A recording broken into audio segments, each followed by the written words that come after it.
host, and the opinions given by the individual host and their guests do not necessarily reflect those of Para X, its affiliates, or its sponsors.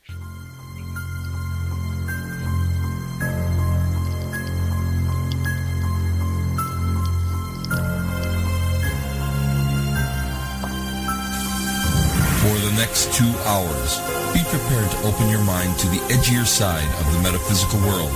The topics discussed may prove disturbing to some, but are all a part of the world in which we live. Welcome to the Rev in Witch Show. Listener discretion is advised.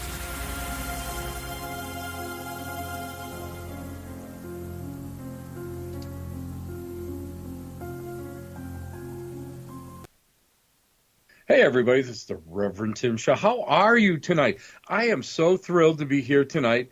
And you know, even more thrilled than just being on the show itself is I get a chance to co-host with my lovely little sister, the one and only, the witchy poo of all witchy poos, the lady who goes and has to stand on 6 milk crates so she can 10 bar at the Black Cat Lounge. The wonderful, the witchy, who else? Marla Brooks. Hey, Marla, how you doing? And the underpaid Black Cat Lounge person because you steal all the tips. Man's got to have a hobby. Man's got to have a hobby. What can I tell you? Yeah. You know, it's the one who gets heard gets the worm, baby. That's the way it works. That's the way it works. If you want to listen to the band, you got to pay the man. That's the way it works. Well, you put the tip jar up about 12 feet in the air, so you know. Yeah, well, you know, when you're like, you know, 4'11". I mean, what can I tell you? 4'11" when you're in your in your high stock clog boots with the 14-inch stiletto heels. Jesus, if I did that, I'd be dead.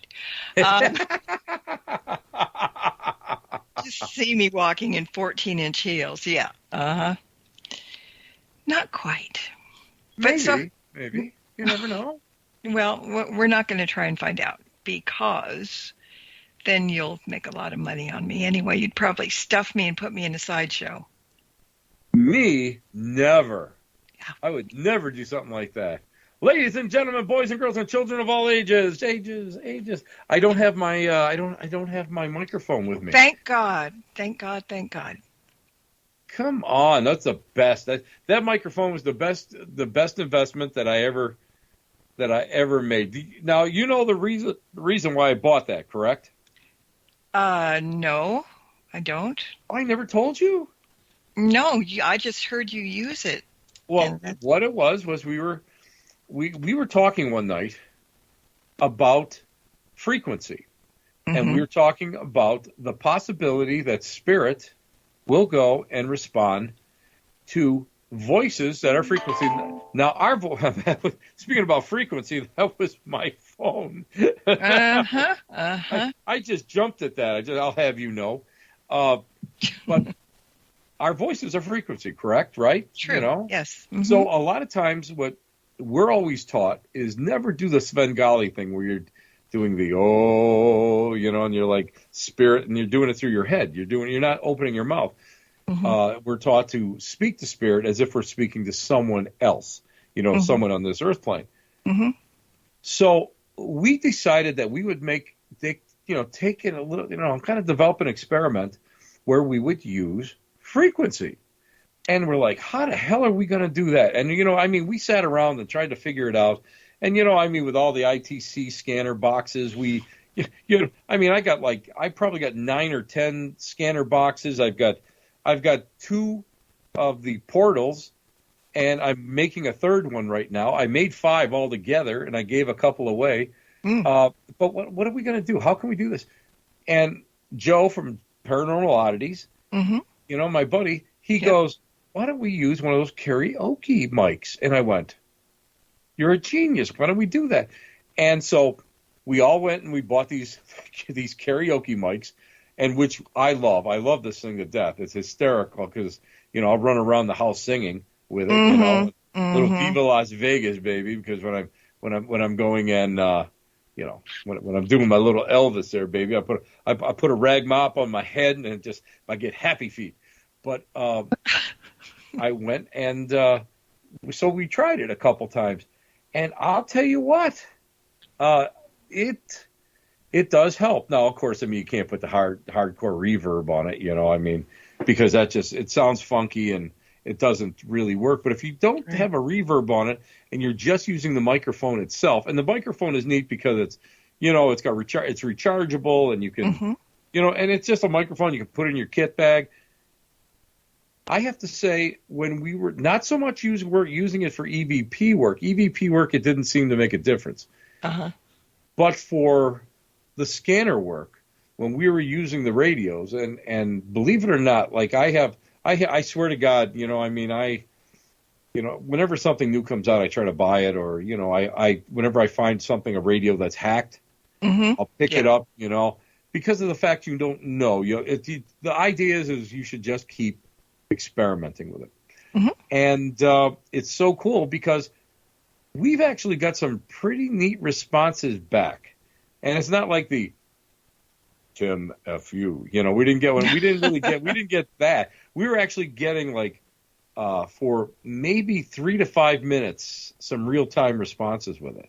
Oh, wow. So it's showing a lot of promise. And then, of course, I mean, on the Black Hat Lounge, my Tuesday night show, I mean, I love using that because it just aggravates people. And people are like writing in going, "Where's the mic?" If I'm not using it. I will kick those people in the shins. Just so you know. But it's fun. So there's so much.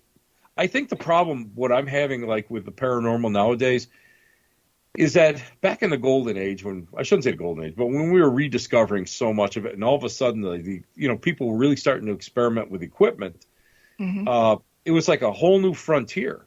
Yeah. And now we're not really. It's not as, I guess, Wild West as it used to be. I mean, because let's face it. I mean, let's think back, way back. People, let's go way back to those days when there were no K2 units, and we were using cassette players and micro cassette players. And then all of a sudden, guy by the name of Chris Fleming came out on Ghost Hunters and was using a K2.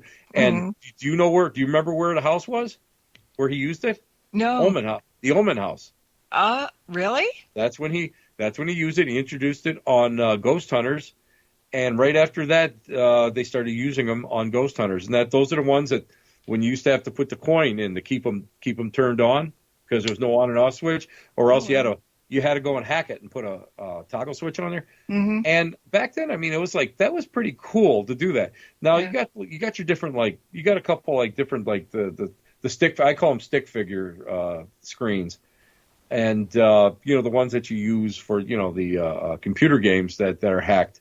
And you use them for different experiments, but there really hasn't been anything really new coming out in a long time, and I think I'm missing that. I'm missing that Wild West mentality, that weird magic type deal, where you have some guy with no hair in the middle of his head like me, and then he's got the Albert Einstein frizz coming out, and he's and he's soldering stuff together, and the smoke is coming out. I'm missing those days where we get a chance to experiment, and so I mean it's really I think it's fantastic, and the other thing that I'm doing too now is I'm buying old digital recorders, and I'm buying them because they're cheap. Number one, and you know how I am. I don't want to listen. I'm not opening my wallet for anybody. I'm just telling you that. That's for sure. And but they don't have the filters on them. Yeah. So I mean, unfortunately, a lot of them you can't upload them directly into your computer. You may have to go and re-record them into a newer digital recorder and then upload them. But it's amazing. And what's really scary, Mar, is do you remember way back when? Again, back back. Do you remember when I sold off 90% of my paranormal equipment? Yes. I sold all that off, the first generation Mel meter, all of my extra stuff. I mean, I went down to basics. Well, now I'm back up to 3 totes of stuff Gosh. and two backpacks full, and then a go case and everything else. So it's funny because we're just, you just start, you get rid of it and then you start recollecting it and you try, and everything is for a purpose. And I did, because I haven't gotten a chance to talk to you in a while. No. Do you know what one of the coolest things that I have now, and it goes back to the spiritualist days, and the slates? Do you know what I'm using now instead of slates? For my seances. Yeah. I'm using an Etch-a-Sketch board. Oh, cool. Nice. I'm using it, and to be honest with you, it. Sometimes you get some movement and stuff in that, and I thought that was pretty interesting, and I can't take credit for that.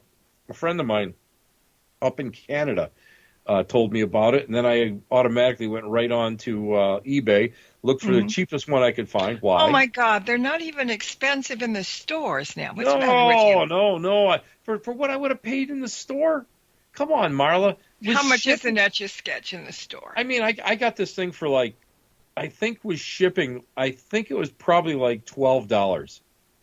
And I know they're more than that in the store. Maybe they're $15 in the store, so I saved $3. Well, for you, that's a lot. Okay. That is a lot. Listen, hey, I'm a retired guy now. Back in our golden age when we were with Parax Radio Empire, it was, I was working and I had all this extra money. I could throw around and throw caution to the wind. You never did, though. The moth in your wallet begged for food, begged to be released. It still is. Believe me, it can't even feed a pitiful little moth. Yeah. No, but now it's like I'm looking at these things. I'm trying to think to myself, what can I use? And there's all sorts of neat stuff that's going on out there, and I'm the unfortunate thing is it's not the equipment that's coming out is all rehash. It's all rehashed of all older equipment. Yeah. And they're just putting them in funkier cases. They're like spookier cases and I mean that kind of sucks because I just kind of like the fact that to get an old black scientific case and be able to do that. I have one of my pride and joys, and someday I'm gonna in my haunted little museum there, I'm gonna put like a lot of my obsolete equipment out. And I have one of the very first modified K2s that is in a black scientific rectangular case. It's the size of a brick. You could, if a ghost comes running at you, a ghoul comes running at you, you can take that thing and toss it at them. It could be a weapon. And wait a minute. You got a K2 with a case? The one I got came in a cardboard box. Well, no, it's not even a case. This thing, they took the guts of a K2 out. Oh, okay. And put it in a hard plastic case, and it was one of the first ones that it's got a little punch switch on top. Okay. And it runs. It has 6. You put 6 AA batteries in there, and the thing will run like 190 hours. Oh wow! And it's amazing because it's one of the very first modifications that came out. And the guy that did them, he's long passed on. He's probably dead over a decade. It's like the Joe's boxes and that sort of thing. They're all gone now, Yeah. So it's really nice. I mean, I got a chance to have little things, but that's my pride and joy. Every so often, people request if I'm going on a paranormal hunt or a public hunt, could you please bring that out because we've never seen anything like that in my life. Yes, an antique. Yes, it's an antique. It's just like me. I'm an antique lately. Well, everything old is new again, and let me just, because what we've been talking about, and we're going to keep on talking about stuff, but one of the things that fits in with everything old is new again is automatic writing. And That's right. we are going to be talking about that, and we are going to be doing that. I mean, everybody in the chat room, anybody that's listening, get a piece of paper and a pencil or a pen, and we're going to, well, Tim is going to walk you through it. We're all going to do it and see what comes up, because some people think, well, it's going to take forever to do it. But you know what?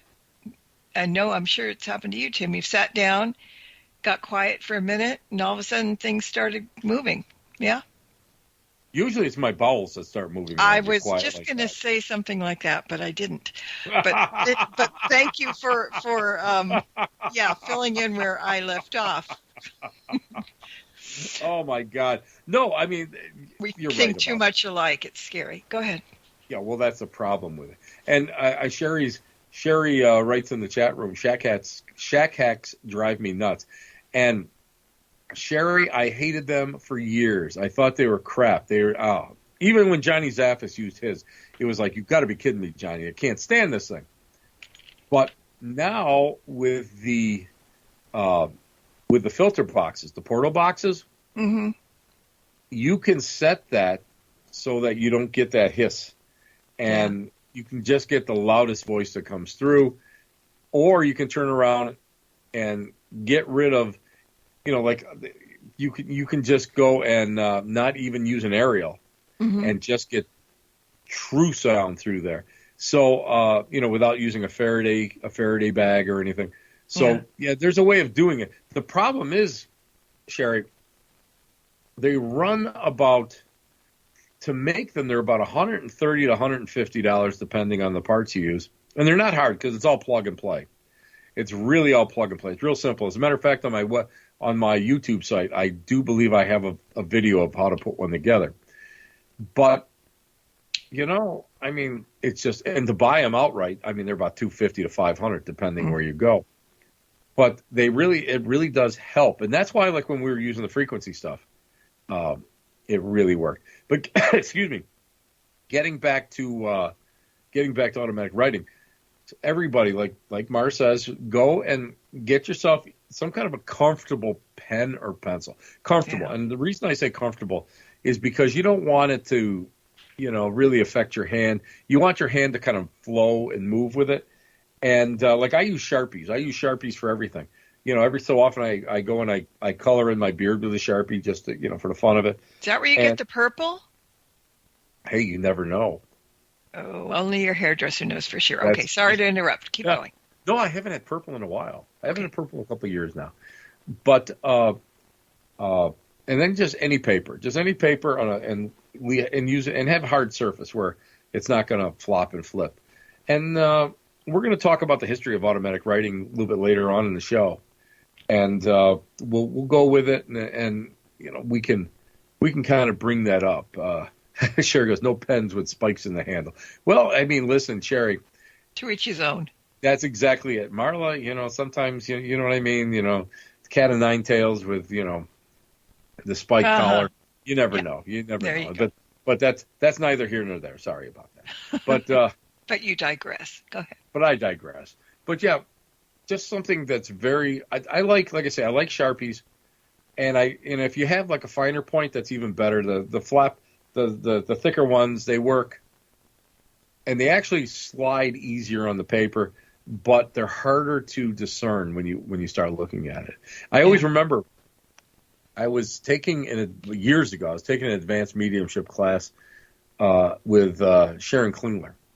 And Sharon Klingler is one of my mentors. I always loved Sharon Klingler, and she was up front, and she's teaching and stuff. And I had a seat next to me open, so I had a pencil or a pen and a notebook, and I was just doing automatic writing while she was teaching. Later on, she goes, "What are you doing?" I said, "Well, you're taught. I didn't have to take notes. You gave us all the notes. You're going over the notes." So I was writing. I was doing some automatic. She just shook her head. She goes, "Yeah, okay." And then she just went on with the class. And Bruce Tango's in the room. And you know what's so special about Bruce Tango, Mar? A lot of things are special about Bruce. Well, Bruce is a special guy. Yeah. As you know, but a lot of people, I guess, in the chat room might not know, I taped the second episode on Portals to Hell. I'll be on the Discovery Plus channel, and with Jack Osborne and my friend Katrina Weidman. Mm-hmm. So it was in New Jersey. So yours truly, who just loves to drive, not really, went and drove 6.5 hours, got to New Jersey, filmed for like 4 hours or whatever, however it was. But in between everything I was doing, I got a chance to get a hold of my buddy Bruce. And I said, Bruce, here I am in this town. Where are you? I'd love to, let's get together. I called him. He goes, Pally, he says, I'm 15 minutes away. I said, are you kidding me? He goes, I'm 15 minutes away. Let's try to meet for breakfast tomorrow morning. I said, well, let me see what time we're done filming. And if I get in at a decent time and I can get some sleep, let's do it. So, you know me. Mm-hmm. Bruce made the fatal mistake of saying, well, I get up real early. I don't sleep a lot. I said, okay. I think it was like 7:30. I called him. I said, I'll be over to pick you up for breakfast. So, I guess I got there about 9:30 or so. But that was my favorite thing. That was great. And to be able just to hang out with Bruce is, you know what? I should have paid Bruce. I should have just taken money, gave him $100, say, Bruce, thank you for being here. Thank you for sitting here talking with me. But you know what's even going to be better? Yes, before you forget, you might as well tell them where you're going to hang out. And it's a place that what goes on there stays there. So you guys are getting off the hook on that one. You know what's going to happen, me and Bruce. Oh, boy. Baby. Viva Las Vegas. Oh, yeah, Bruce. Viva Las Vegas. I can't wait because we're going to be at the Las Vegas Paracon, at Para-UnityCon at the MGM in December, and that's going to be off the hook. I'm hoping that my table is right next to his because just think of all the mischief that we can get into. Yeah, well, you better not pray that I show up, just for the heck of it. But Well, I mean, all the old showgirls and the old. I do. Yeah, come on, back when you were that with the go-go boots, what? The high go-go boots. Oh, Bruce and I were talking about your go-go boots, as a matter of fact, when we were together. Well, really now. Yeah, we were talking about that when you used to dance in the cage. Uh-huh. Yeah. See, I danced in a cage. You got locked up in one. So. Yeah, well, Bruce is the one that locked me up, so what can I tell you there? Up in the Tijuana jail or something, Yeah, well, TJ, what goes on in Vegas and TJ stays in Vegas and TJ. God help Las Vegas with the two of them. And Johnny Zaffis is going to be there. That's going to be. Oh, yeah, and I mean, there's a whole host of every and our good friend Tango just wrote, somebody say boots. I knew that was coming up. These boots are made for walking, Bruce. Believe me. Mm-hmm. So that there's the plug for the Unity Paracon. Sounds good. What hotel is it at? It's going to be at the MGM. Oh, okay, cool. We're staying right at the MGM, and that's where our home base is going to be. And my buddy Frank from up here is going to be there. Nice. He's going to share a table with me, and we're just going to get out there, and I'm doing a workshop again on seance. And oh, have I talked to you since I got through TSA with my with my seance stuff? Yes, you did, but it's a good story. You can go with it. Well, once upon a time, in a land up in northern Michigan, where the summers are 3 days long. And the winters just go on forever. Oh, I love it up there. It's absolutely gorgeous, and I love the people up there. They're just the organizers of the Michigan Paracon are great. Yeah. But I got to say that getting out of Sault Ste. Marie, Michigan, is always an experience. They have 2 flights in a day and 2 flights out a day at the airport, and I think they got about 12 TSA agents plus. So I go and I'm going to teach seance. So I'm going to be at the Cuden casino, and I didn't do gallery this year. I did a Ouija board experiment with Patty Negri, the White Witch of Hollywood there, and I taught a workshop. So what do I take? I've got a Ouija board. I've got my tambourine. I've got my newer trumpet because I don't want my older trumpet to disappear someplace. My 1840s one. I've got all sorts of little bits and pieces in there, and it was funny because coming out of Buffalo International here, no problem at all. But Sault Ste. Marie is. I think it's because it's close to Canada. They're a little bit stricter. Sure. So I check my bag, get through TSA, which may I say, you have to take your belt off, and I almost showed Dustin Perry more than what I ever wanted to show anybody. God help him. Yeah. As my pants were sliding down my legs, and we went, and I get through. So, of course, get into Detroit, and Detroit is always an odyssey. Wherever I get in Detroit, it's always I've never gotten out of Detroit yet on time, but I get home. And I pick up my bag, and it's great. Nancy picks me up at the airport with Winifred, and we go home, and I'm going to unpack. I open up my suitcase, and lo and behold, what is in there? It's a love note from TSA. Uh-oh. And I had bought 2 expensive antique Ouija boards while I was up there on top of it. Yeah. So I have 3 Ouija boards in there, on top of all the seance stuff, on top of my really nasty underwear, which I actually packed my underwear around in a box around my trumpet, for shot, so it wouldn't be it wouldn't get dented, and put it inside. So I don't think my trumpet will ever be the same again, spirit trumpet. And I could see where they had lifted up some T-shirts and saw the Ouija board, and I could see where they must have just slammed it, threw the thing in, slammed it down, and zippered it up, and off it went. I have a feeling that whoever opened up that suitcase went, they don't pay me enough for this. They really don't. Well, yeah. Yeah, that would have been a little bit scary. But for them. Yeah. For them, not for us. But it's fun. It's what? That's always a great time. Yeah, it is. And now you're going to make ends meet in Vegas, and that's right. I'm teaching. I'm going to teach seance there again. You're going to be a legend in your own mind again. Oh, I'm a legend in my own mind. But the other thing that I'm working on, let me tell you, you know what? We haven't talked in a while, and everybody out there, I love you guys. I'm working up a class on cleansing, but it's not just like running around clearing with like sage. It's going to be some hardcore stuff, some witchy stuff, some hoodoo stuff, and I'm going to work up a class on how to do it properly. Nice. So I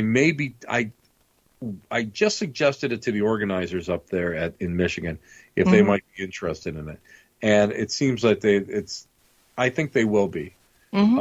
So I think we're going to do something, like that again. So I don't know if I'll do gallery up there, which actually is nice because I don't lose my voice as quickly. But yeah, I'm hoping that's. But what the hell's going on with you? Because I'm just like prattling on like an old washerwoman.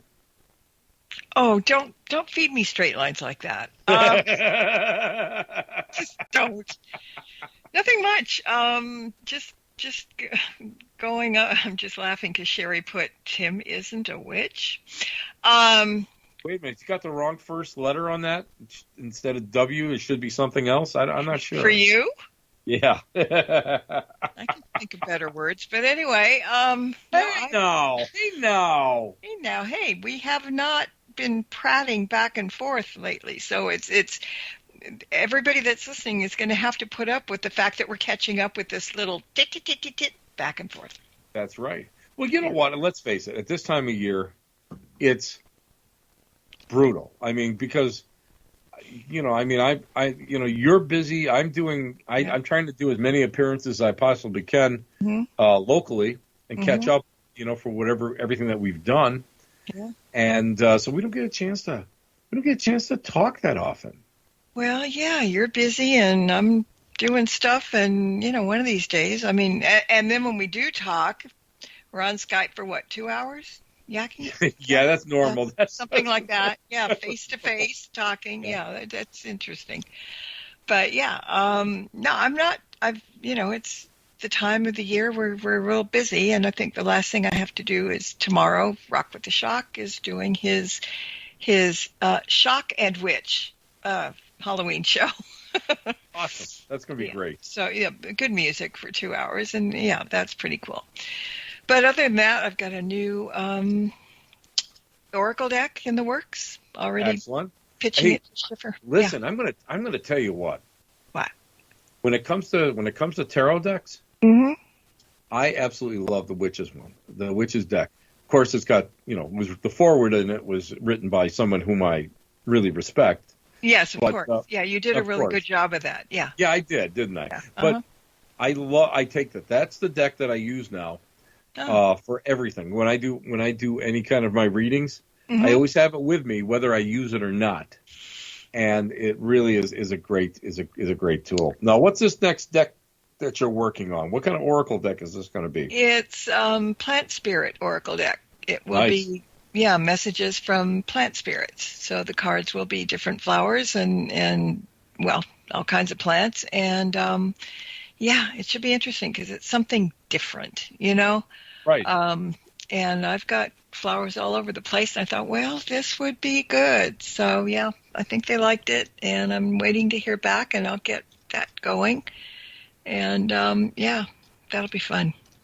Now, do we have time for me to tell about my latest adventure at the Hinsdale House? Yes, because we're only going to do one commercial tonight, and that's at the top of the hour. Yeah. Great. That's fantastic. Well, you guys all know that I love the Hinsdale House. And back when I had a show here when the Black Cat Lounge was here on the ParaX Radio Empire, I had Clara Miller on mm-hmm. twice. And Clara mm-hmm. Miller, at the time in the 1970s, was Clara Dandy. And she was, her and her husband and the family owned the Hinsdale House, which is a little farmhouse in the southern tier of New York State. And it really has gotten, the popularity of this place is crazy. They can't even have tours because it's rented out almost every single night. Oh, wow.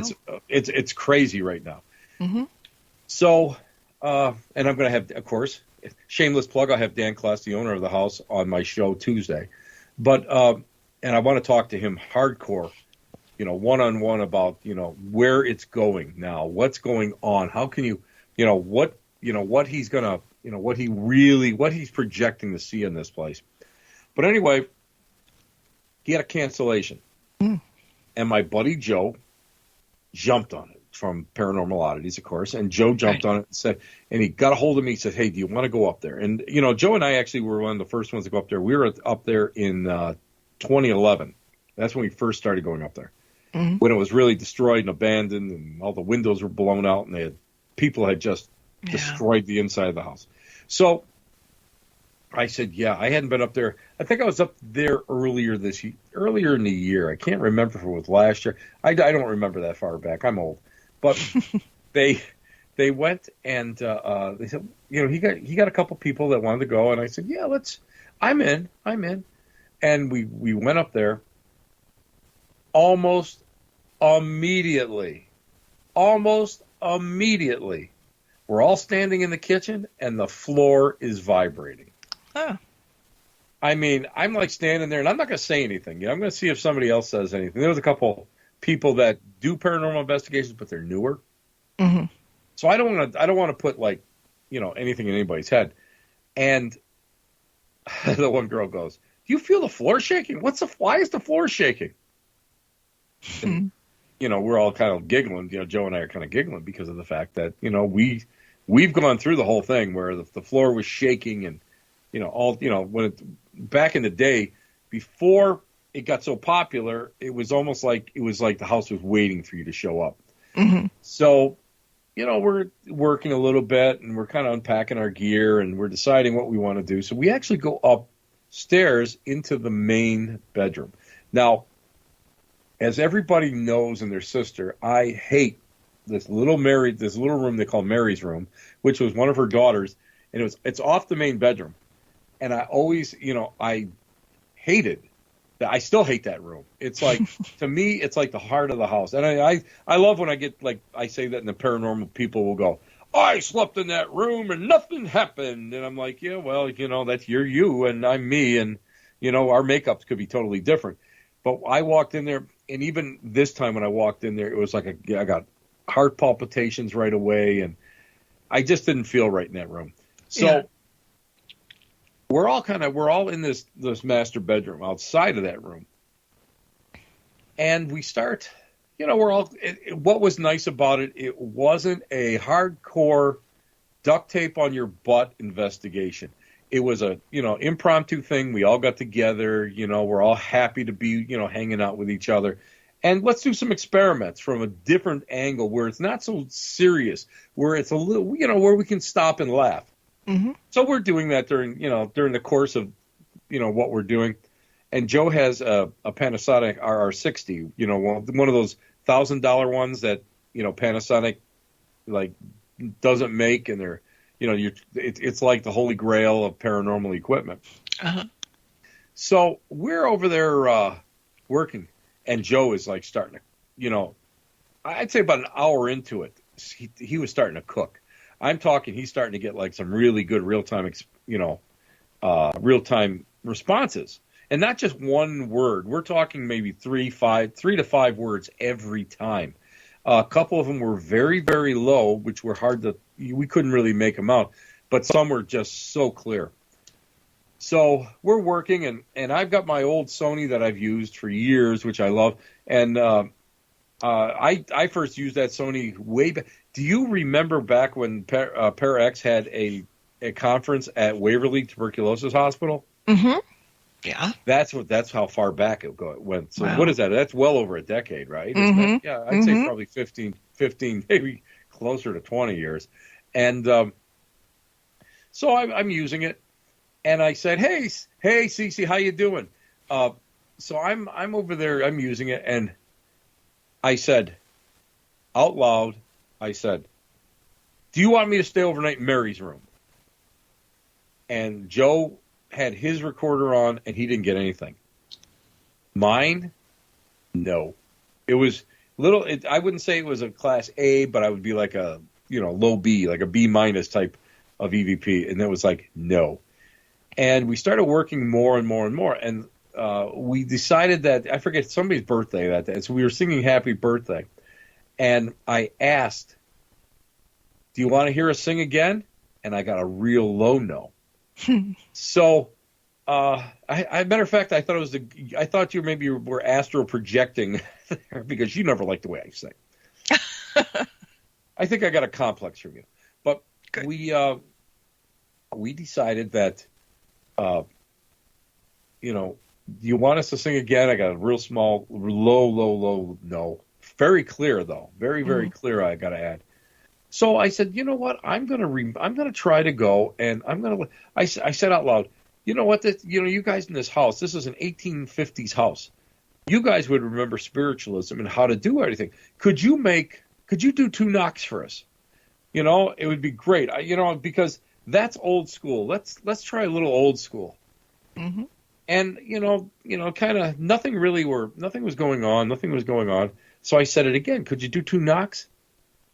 About, I don't know, 40 seconds later, something like that, 45 seconds later, knock, knock. And it was that real clear, like, metallic wooden sound that all the old spiritualists used to talk about. Yeah. And I'm like, wow. And I got it on record. I recorded it. It was like, that's fantastic. And I even see, you can even in the recording, you hear me say, did somebody hear knock? Did you guys hear that knocking? And you hear everybody go, yeah, So it was great. So we took a break. And we went downstairs and we're like, what should we do? And I'm not, it's dark out and I don't feel like walking around in the dark. It's a little chilly out and it's Spiders like, I don't are out. Yeah. Yeah. There's peepers and there's the peepers, not the ones that look in your window. You know, the little bugs making noise, and deer running around and stuff out there because you're out in farm country. And I said, you know what? I said, let's go back in. Let's just go back in. And one of the girls, and she's one of the docent and volunteers at the Hull House in Lancaster, New York, which is freaking haunted. Like, you can't believe they got a fundraiser this weekend coming up, which is great. But it is like one of the newest, like, most haunted locations I've ever been at. I love it. I love it to death. And it's an 1810 house, and there's a Victorian house and a barn and family cemetery, and you get a chance to walk through everything. And I love it because I get, if I get there early enough, I'm in the back in the cemetery, and they had a guy with a seismograph go back in there, and they reset all the stones, but all the stones are wrong. They're all like, the graves are actually like pickup sticks all over the place. Wow. And I've asked, I don't know how many times back there, with the dowsing rods or with lights or whatever. Hey, is this stone correct for you? And give me 2 lights on a K2, 2 flashes. If it isn't, and boy, I'll tell you what, you get 2 flashes. Sometimes you'll get 2 flashes in the flashlight. And I'm not a flashlight guy, and it still amazed me to get that. And so it's really neat. So Amy's there, and she goes, let's have a seance. And I'm like, looking at her like, I said, do you know what a seance actually is? Do you know what can go on? And she goes, well, not really. And, everybody else was going, well, Tim, you do seance and you teach it. I said, yeah. I said, I mean, we can do it, but let me put some ground rules down here. It's like if nothing happens in 20 minutes, it's not going to happen. If something happens and you see something, you can't jump, you can't do anything, that will really, screw my concentration up, my meditation up. Let's just see what goes on. And so we're all sitting around. We're in the kitchen. We're sitting around this kitchen table, and it's it's one of those big old round kitchen tables, and it's got the center column in it. Mm-hmm. But it's heavy. I mean, it's real super heavy. And the floor is like this old linoleum that is just all beaten, just nasty and sticky. Mm. And, no matter how it's one of those floors that no matter how much you wash it, it's always going to get like that. Yeah. So I said, put your hands on the table. And we started working, and I went under, and I don't remember I remember some of it and not a lot of it. It's one of those, like, you're on the razor's edge. And I was like, move this table. And I go, repeat after me, move this table, move this table, move this table. That table moved 4 inches, and I swear everybody's rear ends puckered right up. I could feel it, because they were not expecting that table to move. And it went right to the right, like 4 inches, like boom. Wow. And I kind of came back out of trance at that point. Mm-hmm. And I was like, okay, let's just kind of let's see where this goes. And I'm kind of, just asking questions. Now, what I didn't do is I didn't ask, I didn't appoint anybody a battery, right, which you really should do. And the reason I didn't do it is because I didn't feel that anybody there knew exactly what the hell I would be talking about. Mm-hmm. They're not, I won't say they're not savvy to the old ways, but I mean, they're not used to it. Yeah. So, we're there, and all of a sudden I came back, and one of the guys goes, hey, all of a sudden you started talking with an accent. I said, what? He goes, yeah. He goes, all of a sudden you had this accent. You were like repeating whatever I was repeating. I don't know. I wish we had recorded it. Yeah. And because I figured nothing was going to happen. That's why I didn't record it. And he goes, you started getting your voice physically started having an accent. Mm-hmm. And I'm going, really? Come mm-hmm. on now. And he goes, no, really. DJ is a pretty logical guy, man. He's got more equipment than, I swear, Ghost Hunters or any movie or any TV show that I've ever worked on has. Mm-hmm. And so I said, okay, I got to take a break. I got to take a little couple seconds here, and I kind of straightened my bearings back, and I said, okay, I'm going to go under one more time. I'm going to go under one more time, and we're going to see what happens. And I hear in my, my head, and I can feel myself going in and out a little bit. And, I can kind of feel myself sliding out into wherever I go. Mm-hmm. And, but yet I'm, physically I'm present. And all of a sudden I hear this bang. I mean, bang, this hardcore slap on the table. Well, I didn't come out of that. I didn't come out of trance. I didn't. And I purposely willed myself not to come out of trance, because if I came out of trance, I don't know what I was going to deal with. Right. So I stayed in trance for probably another 5 minutes. And then I said, okay, we're going to close it. And of course, we did the closing prayer, and everybody there, anybody that came through, please go back, blah, blah, blah. Just making sure everything is, everything's buttoned down. Right. So it ended up, Amy from Hull House slammed her hand on the table. Huh. So we're like, well, Amy, why did you do that? She goes, I didn't slam my hand on the table. She goes, in my mind's eye, in my brain, she goes, I imagined myself slamming my hand on the table. She had actually gone into trance. Yeah, exactly. And she was actually, I would say, probably like the battery, because she was like directly across from me. Mm-hmm. But she does not remember hitting that table. In her brain, she thinks about it, Mm-hmm. but physically she didn't remember hearing it. So Wow. it was an interesting. I will say that was an interesting night. We got some EVPs. There was a lot of shadow action in the house. And I'll be honest with you, the house is strange, because sometimes that house to me is so comfortable I could sleep there, and Mm-hmm. other times, and I have slept there, and other times it's like so active that you just can't do it, and it's Mm-hmm. like it got a little insane. It got really kind of gets insane there. I was sleeping there one time, and they'd forgotten to turn off all the REM pods. Mm. And it was like 5 o'clock. I had just fallen asleep probably about 2 a.m. And I was in the living room, and I was up there with the Reverend or with Deacon James Anito, and and I love him to death. He's a great guy. Yeah. And there's some other people up there. We were doing some paw graphs. We were raising money up there. Mm-hmm. And so I went, and I'm sitting up, I'm laying on this couch, and I'm 5 a.m. That REM pod is screaming as if somebody grabbed the aerial. Wow. That's how loud it was. And it's like right near me, Mm-hmm. and I just opened my eyes. I said, shut the F up and let me sleep till 7, will you? And it went off. It stopped. And then this one girl came over and go, oh, I'm sorry you didn't turn it off. I said, no problem. You can leave it on. Yeah, you turned it off, yeah. It was verbally. Yeah, but it was like, that's what happens. That's what happens. Mm-hmm. And that was just, that particular night, it was pretty active. We were working with the Ouija boards. Mm-hmm. And I don't know how many times we got Zozo that came through, and I'm always like, okay, yeah, you're Zozo, yeah. And I think there's a parasitical up there that tries to scare people, because basically that's what a lot of people want. They want to be afraid. Sure. And me, it's like, yeah, okay, pal. You know what? Excuse me. You can be hooked up with one of my 72 or 73 Ouija boards in my basement, right?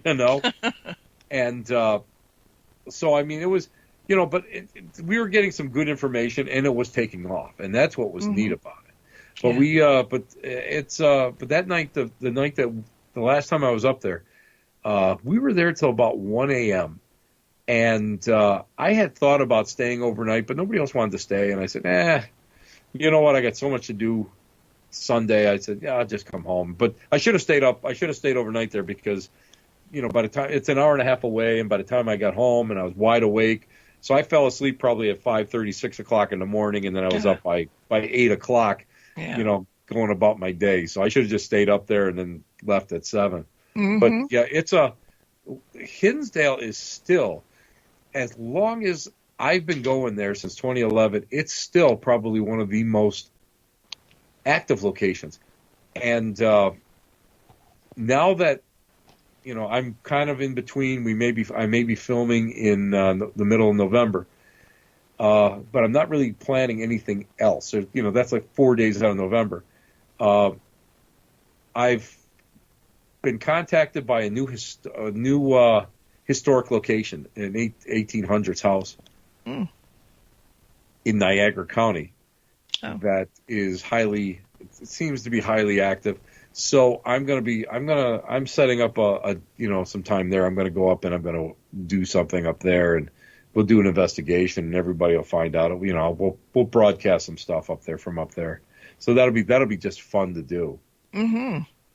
Yeah. Well, this time of year, it's fun to just be around. I mean, somebody was talking the other day, and they said, what is this thing about the veil getting thinner? What is the veil, and why does it get thinner?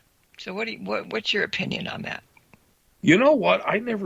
First off, I'm gonna just come right out and say I used to think that was all BS. I used to think that was like, part of like a mythology or a legend.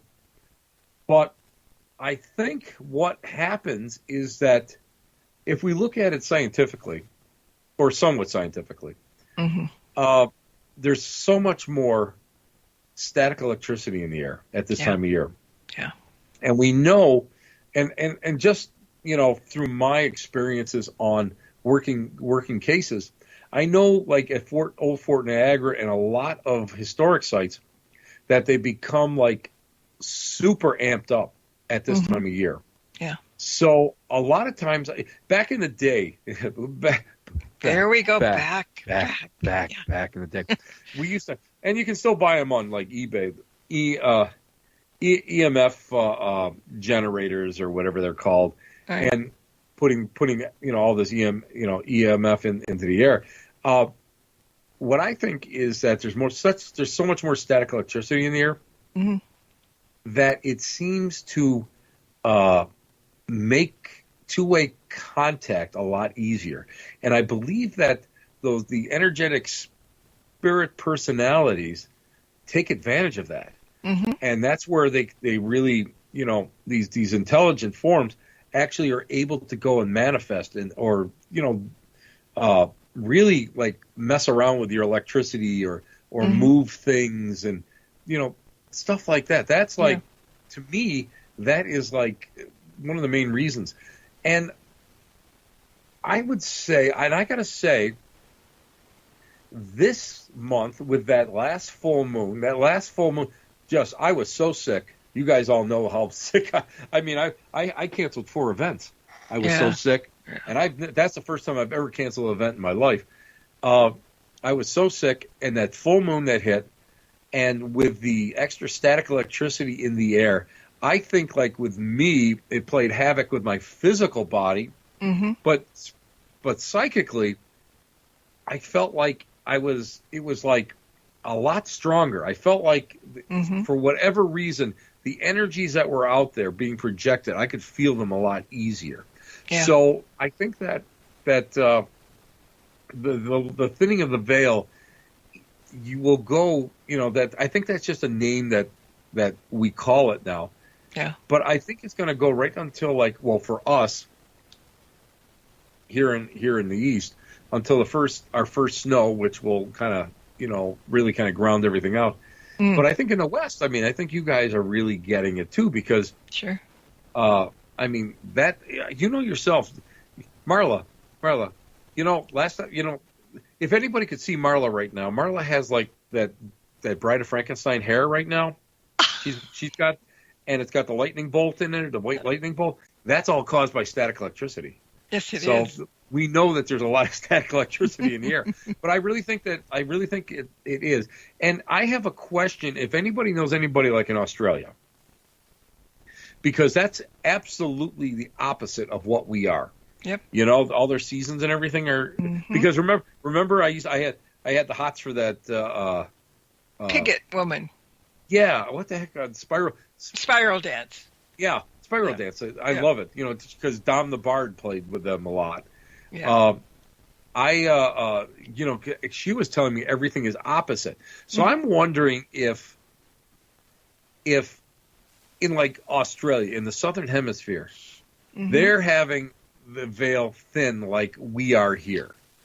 Yeah. I don't know. So but that's you know why? They're doing Beltane, and Beltane is the other. Oh, that's right. Sabbath. Beltane. That's right. Yeah. So, see, I reminded see. you of something. Yes. Yeah. But yeah, I mean, Beltane is when, the fairies start flying, and the veil is in there too. So it's kind of, they're polar opposites, Beltane and Samhain, but, Both produce a lot of static electricity because we know, like here in the east, we get a lot of it in the springtime. hmm So yeah, that would make sense. That would make sense. I wonder. I'm gonna. I have somebody that listens in on my Tuesday show, so I'm gonna have to go and I'm gonna contact her and see and ask her, her opinion on it. Yeah, I think they're.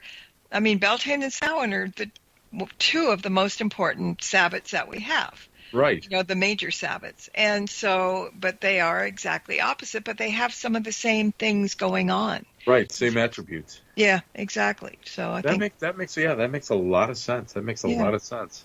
Yeah. But now, I got to tell you about another adventure. We have a little extra time for another adventure.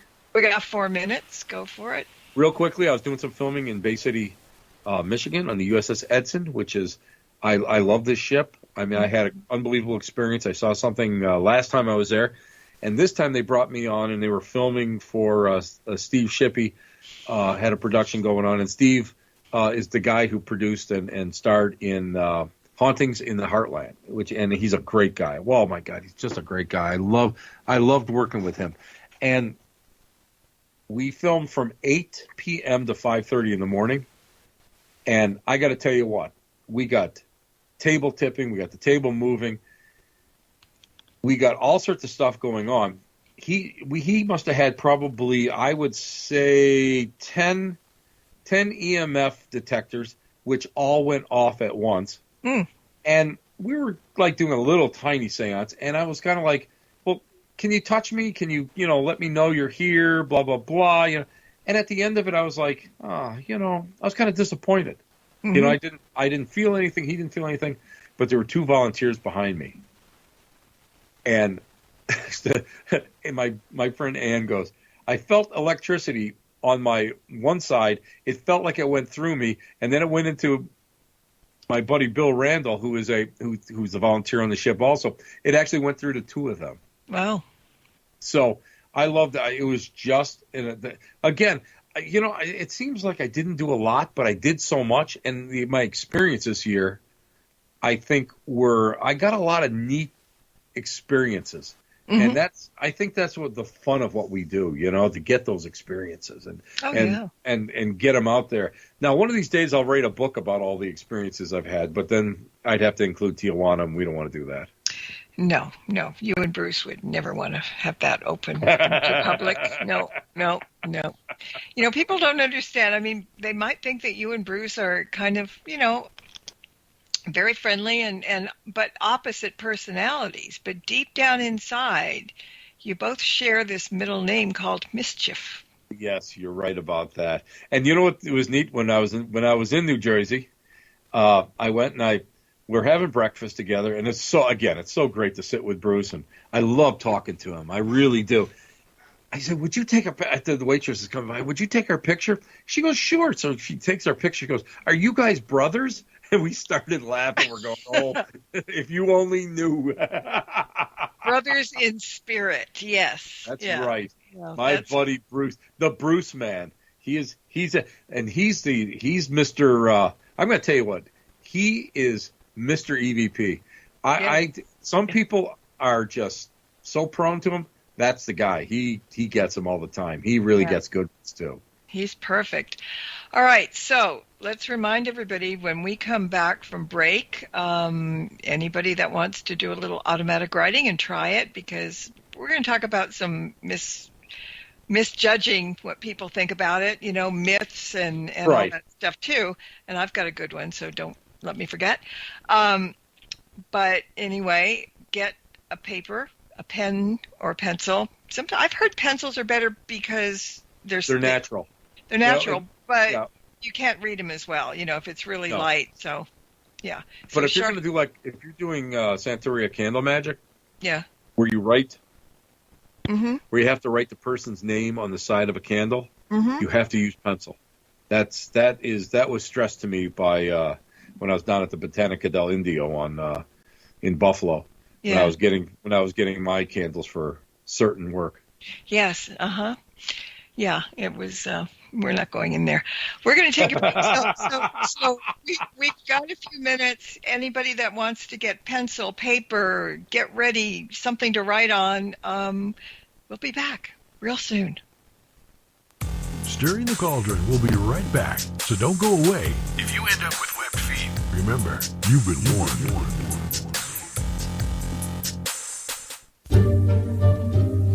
explore the second edition of the Witch's Oracle deck through 45 innovative cards and enhanced guidebook that peers into the world of the witch. The deck's stunning artwork has a new look and includes 7 brand new inspirational cards. Each card now includes a suggested crystal or gemstone to enhance your reading, as well as a magical incantation that provides energy, reinforces the card's meaning, and helps the desired message to be sent out into the universe. The easy-to-navigate guide also has a new look and offers straightforward, gentle guidance that takes readers through both good times and bad. And now includes a chapter on crystal and gemstone divination by the amazing Nicholas Pearson. The Witch's Oracle. It is a perfect divination deck for witches as well as non-pagans and is designed to suit both seasoned readers and beginners alike. Find out more about the Witch's Oracle deck at www.marlabrooks.com, and you can purchase the deck from schifferbooks.com, amazon.com, or order a copy from your favorite bookseller. New Aeon Now. News and discussion of the metaphysical, the occult, the paranormal, and much, much more. With your hosts, New Aeon High Priestess Reverend Lily Alley, head of the Draken chapter of the Order of Paranormal Exploration, Christine Matza. The New Aeon is now. Join us every Thursday night at 10 p.m. Eastern for New Aeon Now. Welcome back to Stirring the Cauldron. Once again, here's your host, Marla Brooks.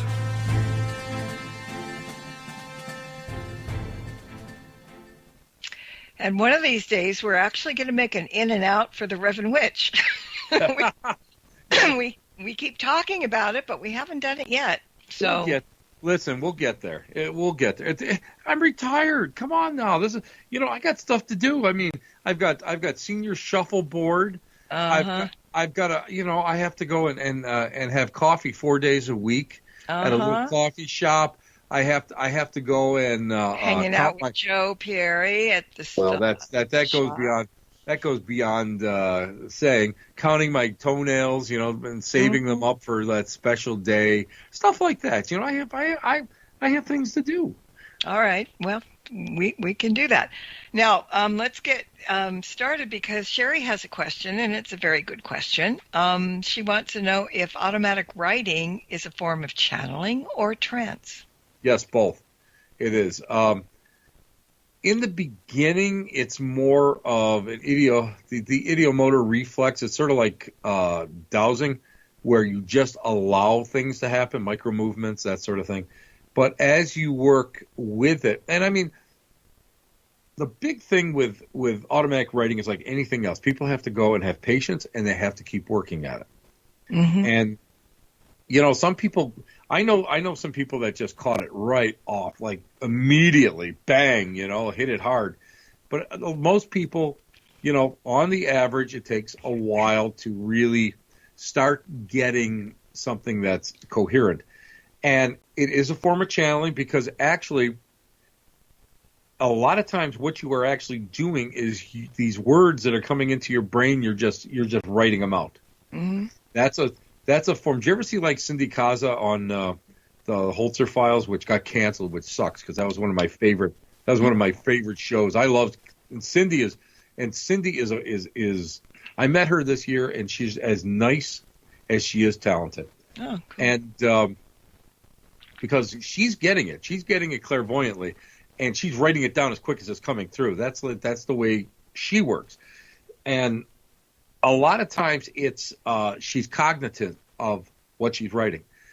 Now, a lot of times when you're working when you start going into trance, you're actually going and allowing yourself to sidestep what's going on. Now, when I say trance, it's not like the Svengoolie thing where you're sitting with a diaper on and levitating in your living room. A lot of times, what we've done, and I've experimented with this, Mm-hmm. we've gone and we've been watching TV. We will go and watch TV and just hold the pen in our hand and with the pen, with the paper on the, on like a tablet or whatever on the couch and just see what happens. And what has happened to me in the past was that because I'm watching TV, I'm entranced in what's going on. So I'm actually kind of splitting my brain. One side is watching TV, the other side is creative. And it's almost like you're letting that creative side, that hemisphere, just to go and just do what it wants to do. So, and sometimes you'll get like scratches and most, I'm going to be honest with you, in the beginning, most times it is nothing more than either gibberish or just like lines all over the place. That's how you start. Right. But if you keep working at it, that's where you start getting the letters and that sort of stuff. Mm-hmm.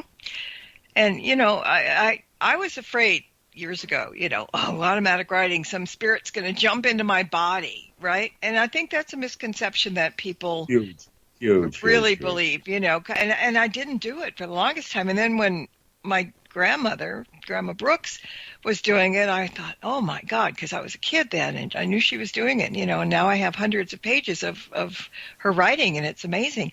Yeah, but, it is. I've seen she's shown me some of those, taking some screenshots of some of those notes that her grandmother wrote. Yeah. They are freaking awesome because it's like she writes a question and then you can see the different handwriting on what came through. And you can see it's a distinct different handwriting than what her grandmother wrote down when she was not in trance. Yeah. So it's really amazing it's just so amazing to see that. It is. And okay, so let's get all this stuff out and then we'll start doing it. But technologically now you're saying that it sometimes takes a lot of time. So you'll get the chicken scratchings and all that and everything. Right. I decided one day because now, we're in the digital era, we're in the computer era, and somebody was talking about doing automatic writing on the computer. And I thought, yes. And then I was like, Tch. So I was actually doing a reading on somebody at the time. And I said, I'm going to switch over to this. So I'm talking and that person asked a question and I had my hands on the keyboard and I had Microsoft Word open anyway. And I thought, but I'm sitting there talking and you do, even when you're doing readings, your consciousness level is in a different place. Like you said, you don't go into trance, but it kind of shifts a little bit. Right. So I'm listening to what he's saying and I'm looking at the cards and then I just gently put my hands on the keyboard and I started writing stuff. Yep. And because I thought, well, no, it's the personal touch is gone. You're not doing it the old fashioned way, but it is definitely you're able to do that with the computer as well if you put your mindset to it and do it the right way. No, I took a creative writing class years ago, and it was, I forget what the assignment was, and I came back in and I had it all typed out, and the teacher says, well, did you freehand this first before you typed it? I said, no, I just sat there and I typed it out. This is what came through and I did it. Mm-hmm. He goes, well, there's more of a connection between your hand and this is, he's going into this whole thing. Yeah. And I looked at him, I said, what's the difference? And when I do readings, a lot of times I'll do, if not that I do a lot of readings, you know that, Marla, you know how I am with readings. I love gallery, but like one-on-one readings, I'm just, that's not my, I was never trained that way and I picked it up over the years. I was always trained to be a gallery worker. Yeah. But if I'm doing something, let's say, over the internet, I just let that go, and it just flows right out. And that's what you want. You want to be able to open up that floodgates. Now, CC says, so why wouldn't the Ouija board equate with automatic writing? Exactly, CC, you've got it. You hit it on the head. This is why, and I'll come right out and tell everybody, this is why I teach so many different things, because it all breaks down to the same mechanism that we use. Yep. Ouija boards, automatic writing planchets, dowsing rods, pendulum, and when I say pendulum, I'm talking pendulum work on a alphabet board. These are all the same. This is all the same mechanism. Yep. Every one of them is the same, and it all works because what you're doing is you're allowing your subconscious to flow through you. And what's the subconscious? The subconscious is an antenna. You are the antenna for whatever. Your higher self, spirit, whatever you want, deities, you could, that your higher self, where after you ate this big pulled pork sandwich and you got to tell the world about it and you let it fly out. It's all part of it. It's all the same. And, Sherry just wrote, how often do Ouija boards perform? I've never had one move once. I've never had one not move for me. And I'm right in the middle. And there were good days and bad days, yeah. Yeah, but Sherry, here's the thing. Everybody is made up differently. That's why, and that's the fun of the adventure of what we do. The fun of the adventure is the fact that we try these things. We look what we're good at. We figure out what resonates with us, and then we work with it. And I recently taught a class on Ouija boards up at Paranormal Oddities. And I'll be doing another one, I think, next year because I think a lot of people really enjoyed it. But along with the history of it, I talked to people about, well, it's not moving. Okay, let's work with it. I put my hand on the planchet, all of a sudden it moves. It moves.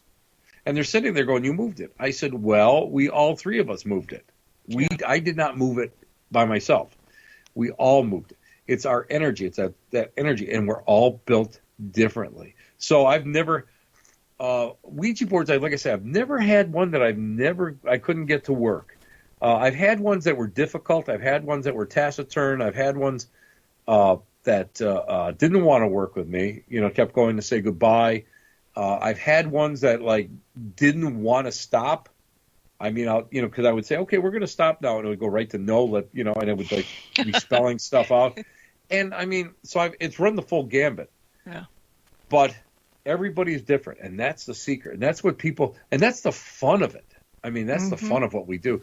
And you experiment. You just keep experimenting, and sometimes you go back to it, and sometimes it works on. Okay. Now I do, and I'll be honest with you, I do. I shouldn't say this out loud, but I mean, I work planche by myself. I work Ouija board by myself. Shame on you. Yeah, I know, but I mean, I have no fear of it. And I feel that I'm pretty well protected, so I don't really have I think with me, because I'm so open to it, it just flows. Yeah. It's the same thing. It's like with our modern automatic writing actually comes from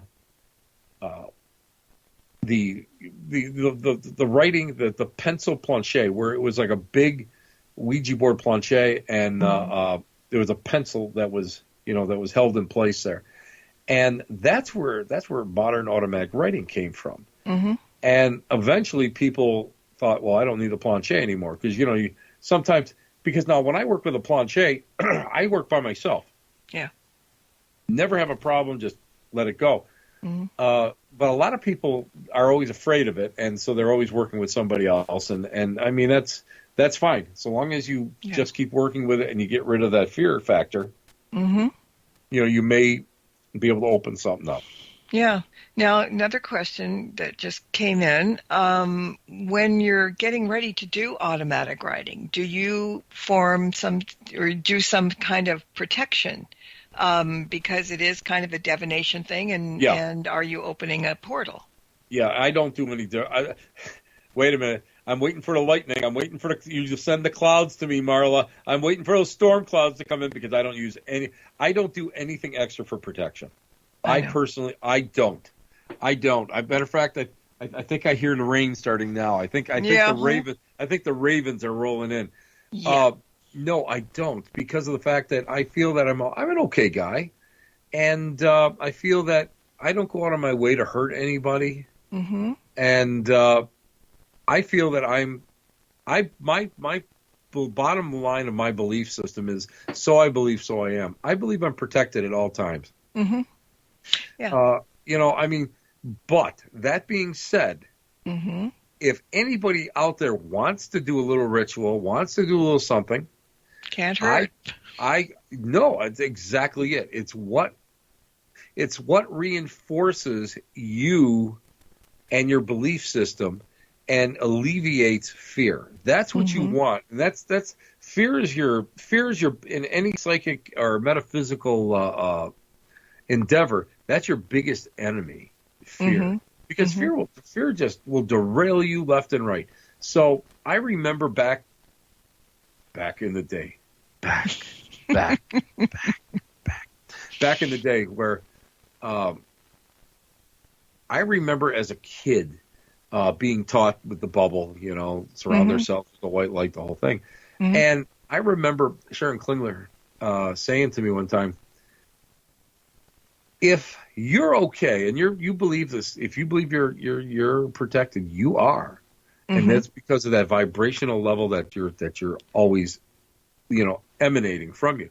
Yeah. So I don't, like I say, as a long answer to a short question, no, I don't do anything specific, but I'm going to tell you right now that I believe that if you have any qualm about it, then yes, do this. Call in your angels, call in, St. Michael, call in your deities, call in, whatever you want. Call in for pizza if you need to. The idea is to, be comfortable. And if you're not comfortable when you're doing this work, right. Well, that's what screws up. That's what opens up a big can of whoop ass on your ass. You can't go and you can't have fear.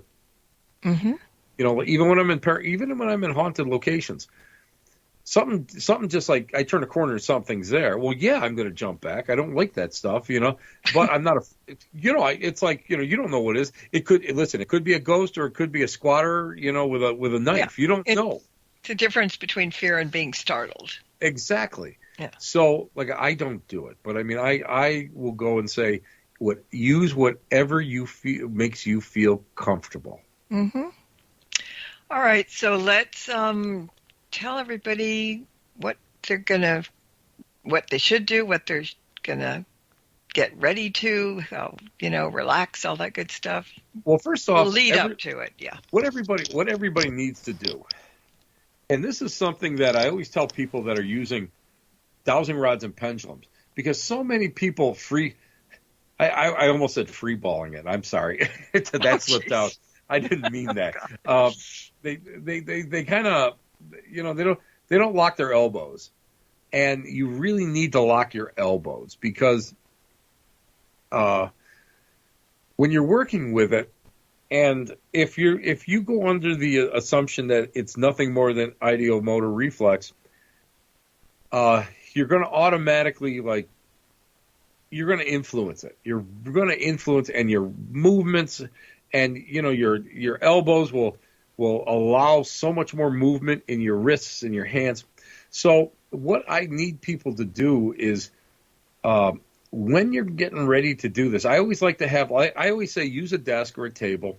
I mean, you don't have to, but you can do it sitting next to you. Like if you're right-handed, put it, next to you on your right side, where, and it's down. But to try to lock your elbows the best way you can. Because what you want to do in the beginning is all you want to do is start getting movement. So that's one of the things I'm going to say everybody do. The second thing that you should do with automatic writing is throw away all of your preconceived notions of success and failure. what happens is your expectations will go and color your results. You have to be able to go and just live in that moment. Live in the moment that you're working with. This way, you don't have to, if you get something, that's fantastic. If you get a squiggle, that's fantastic. If you get a little, like, sketch, that's fantastic. And they used to have planches shaped in a hand, like a hand, and the pencil would be in your longest finger, through the longest finger, and it was for drawing. Those are antique ones. Mm-hmm. So whatever you get, you get. Then what you want to do is just hold the pen or pencil as comfortably as you possibly can in your hand with the tip on the paper, because yours truly almost did an hour of automatic writing, and I never had the pen on the paper. That's my Tim. Yeah. So, seriously, learn from me, because I'm a putz, and, a lot of times I learn from different people, and they never covered that. Mm-hmm. So make sure that the pen is directly on the paper. Sherry, did somebody wrote a novel by automatic writing once? More than once, as a matter of fact. There's so many out there. If you start Googling, I'm looking at I have right now a flash drive sitting in front of me that says spiritualist books. I would probably say about 25% of them were done by automatic writing in the book. And a lot of authors will also say that when they were writing their books, that was happening with the typewriter. Exactly. Exactly. Typewriter. Oh my God, the keyboard. You're showing your age. Oh, kid. That was bad. Tap tap tap tap tap tap tap tap. Yeah, no kidding. Not even the electric typewriter. But yeah, I had a guest on. I forget who it was, but said that when she, I don't remember who it was, but they said they felt like somebody was writing the book for them. Right. I think it was Von Brashler. Yeah. The more that you work with this, the more that you work with it, the more comes through. And all you're doing is opening up that little channel for whatever is in your higher self, what your higher self wants to say, or an energetic spirit personality wants to say, or your own creative mind, that hemisphere that's just opening up and allowing for everything to come through. So that's very, very important. But keep the tip of your pen down. All right, so everybody get in position. How do you like that? Just get comfortable. Make yourself comfortable. Next, yes. Hold the pen as comfortably as you can. Now, if you want to leave your hand, now see, I'm used to like writing downward. So my hand, I'm used to having it my paper a little bit lower than my elbow. And that way it allows me to pivot off the elbow, because I'll work in my my desk chair, and it pivots through. But for today, just set it down, just set your hand down real comfortably, and allow you can have it. You can set it on your wrist, or that I call it the fat back of the hand by your small finger, and just allow it. Just allow it just to sit there for just a couple seconds. And I think, yeah, go ahead. And what I'm gonna do, Marla, is just kind of, unless you want to would you like to do a meditation on this? And no, you can do that. I was just gonna say though, as a hint, now listen to us talking, but part of you don't think about the pen, but just hold it, and as we're talking, it will start writing or scratching itself. Exactly. Don't concentrate on that. Just we're talking, so just get in position and listen to us, and you can start now, Tim. Well, okay. Basically, what we're going to do is we're just going to do a little guided meditation for you guys, and this is what I do with my students, and allow them just to open up enough so that perhaps you're going to get either a squiggle line or whatever. Mm-hmm. And if you feel, this is important, if you feel the urge to make squiggle lines or circles, that's all part of it. That's all part of it. If you feel it, not that you're doing it on purpose, but if you feel that it's starting, that you want to just like draw a line or whatever, you do that. You allow that to happen. So Right. Everybody sit back, just relax, make sure that your pens are on the paper, and I want everybody to take 3 deep breaths. Just in through your mouth, out of your mouth, in through your nose, out of your mouth, whatever is easiest for you.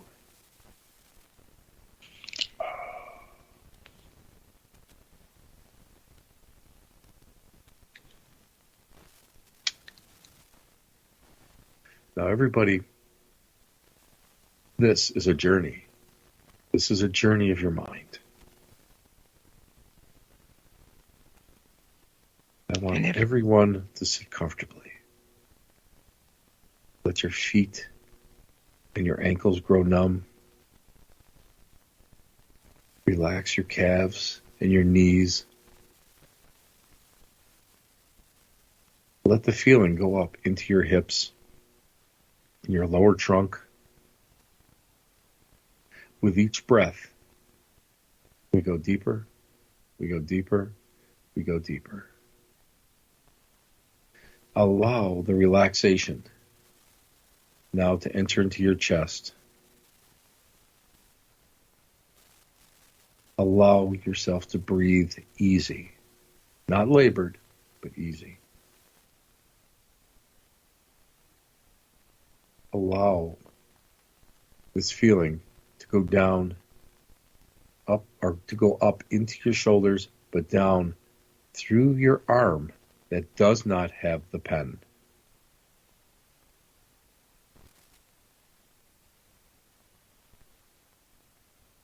Next, with each breath, allow this feeling to go up through your neck and relax that jaw that you're holding so tight and go up into your sinuses, into your nose, next into your eyes, your ears, and through the top of your head. Allow a golden light of information. Allow the energy of communication to enter in through your crown chakra. But instead of it going right through you and into the ground, allow it to go down your dominant arm. Allow this energy to go through your elbow, down through your forearm. Allow it to go into your wrist and eventually into your hand. Allow this energy to leave from your hand and go into the pen. Now, with each breath, if you feel the need to move your pen, you may do it. Allow if it wants to do a circle. Allow if it wants to go and draw something. It's all yours. Yours in spirit. If it wants to go back and forth, but just make sure you keep the pen down on your paper. Do that for a little while. Enjoy it. Let it go. Let it work. Let the creativity, let the intelligence, let the energy flow from your crown chakra directly into your dominant arm.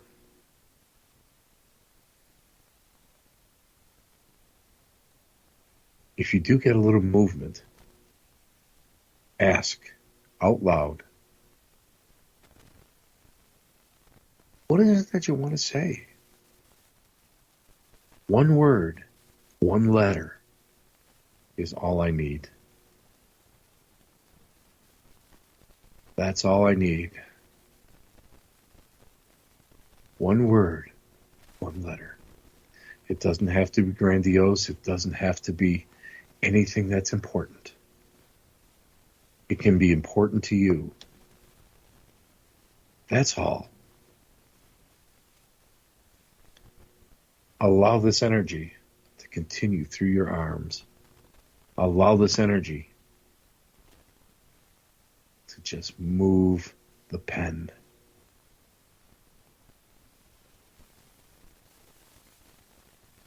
With every breath, allow the pen to move.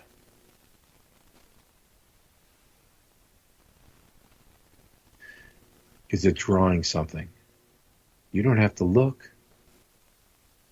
Allow it just to go. Allow the pen to do whatever it needs to do.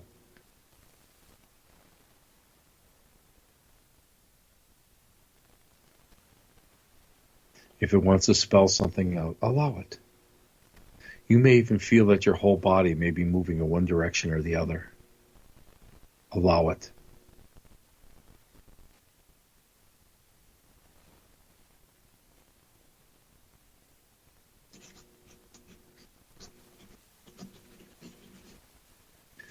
We'll continue this just for a little while longer.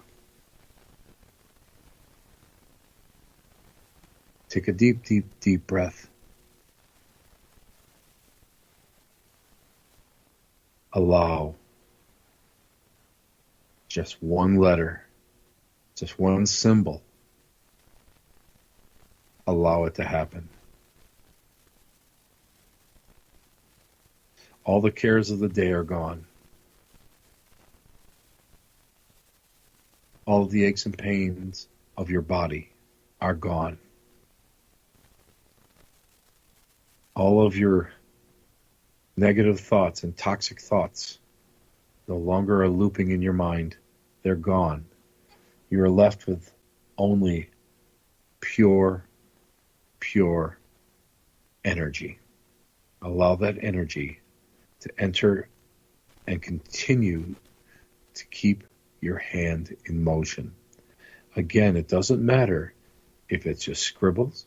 It doesn't matter if it's a masterpiece. It's all the same. There is no judgment.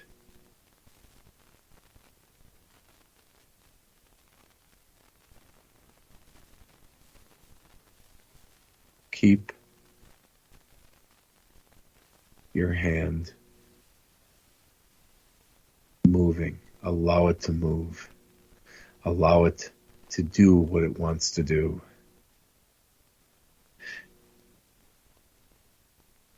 In a few seconds, I'm going to go and I'm going to say, put your pen down, and we're going to come back. And we're going to see we're going to talk about perhaps what we got. Till that time, allow the pen to move.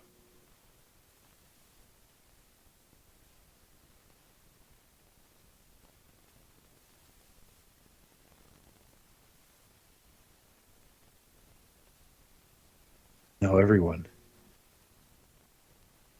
place your pen or pencil on your book, on your tablet, on your piece of paper, and place your hand flat upon it. I want you to feel the energy that comes up and back into your body from the pencil, from the pen, or whatever writing implement that you're using. Allow it to come back up into your dominant arm. Allow the feeling to come through and up past your elbow and into your shoulders. Allow yourself to be more awake, starting in your forehead and going down in through your nose, in sinuses, cheeks, eyes, ears, and jaw. We're in reverse. We're allowing ourselves to ground out all this energy that has entered our body. We're allowing it to slowly go down through your neck, through your trunk, and into your hips. We're allowing even your fingertips to release any energy that is a residue in your body and let it go into the ground. Let this energy now go down through your hips, through your knees, through your calves, through your ankles, and down through the bottoms of your feet. Allow this to happen. And in just a few seconds, we'll bring everybody back. Nice, calm, and relaxed. We will be refreshed for the day. Everybody take a nice deep breath.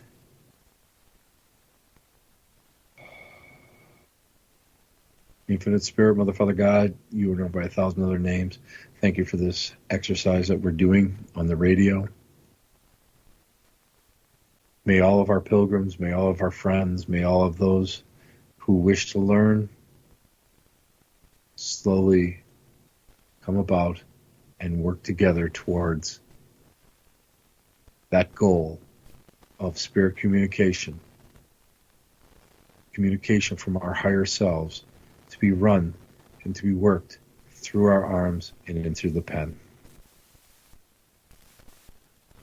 Now we're going up, up, up, up, slowly, ever slowly up. Our consciousness is coming back. We are aware of our surroundings. And I'm going to ask all spirits who have come through for this exercise to kindly please go back. We have opened this small portal for you to come and help.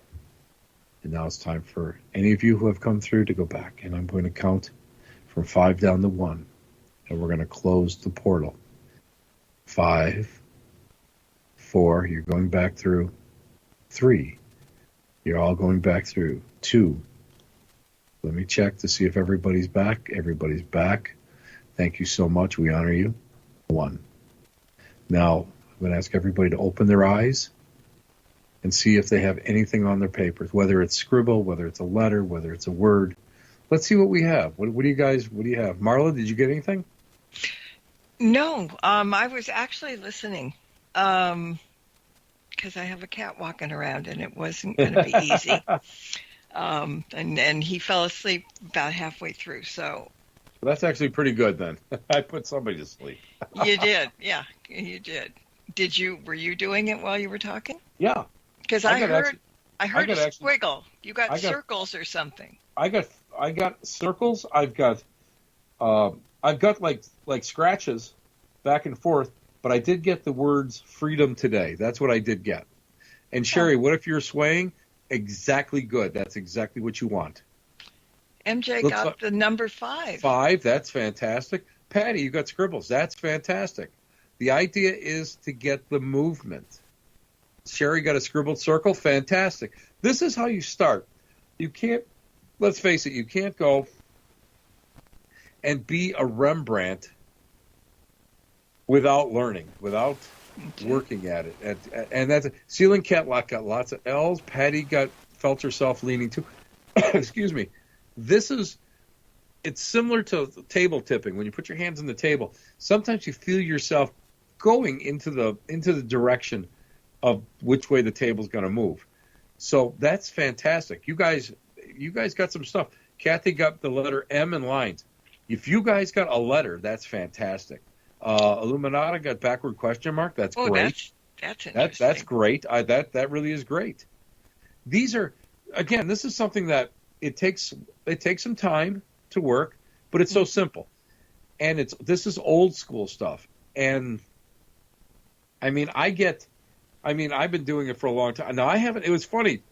When you asked me, to do this on the show tonight, I'm like, well, I've got to practice.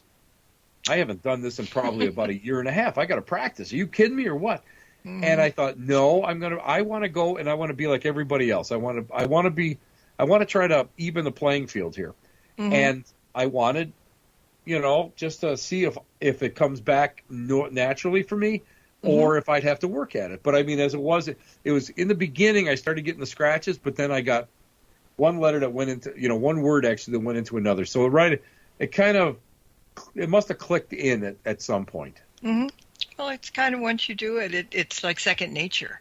Yeah, and you know what's funny is as I'm doing the meditation, I can feel my hand, which I mean I have my elbow firmly planted on the the armrest of the chair, and I have that fine Sharpie in my hand, and all of a sudden it was like I had my wrist down, and all of a sudden I could feel like it just wanted to move. It was like it wanted to. It was going back and forth, and then it started. I could feel the squiggle, but then I didn't want to go and concentrate on it because it would have screwed up the meditation. And I think one time it did screw up the meditation. I think it screwed something up, but it was because of the fact that it was like trying to get my attention, and whoever it was, it just came through. So I think that really is the basics of what we're doing. And if you guys got anything, that's what I wanted. I'm amazed.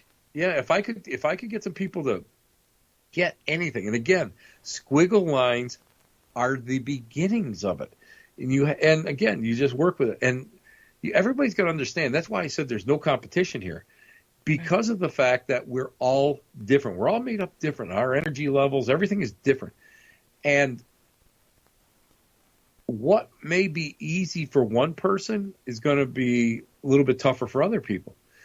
But if you persevere and you work at it, you will get it, and it just takes a little bit more time. That's like with me with psychometry. I can teach it, but I suck at it. I really, truly suck at psychometry. But if I work at it constantly for, let's say, maybe 2 months, I can start to get better at it. Mm-hmm. And you do it on a regular basis. And a regular basis is maybe 3 days a week. Because you don't want to be obsessed by it. Because what obsession is the first stage of, like, you can go into a temporal possession deal. You don't want to do that. So you want to be able to go and just not be obsessed by it, but just enjoy it. And that's what you want to do with this. And in any divination tool or whatever you're doing, just go and enjoy it. Because if you enjoy it, you've got a higher vibration, of course. But it takes all the stress out of it. Because I know people that just really, like on the Ouija boards or whatever, I mean, they get so stressed out because nothing happens, or they're, it's not what they expect.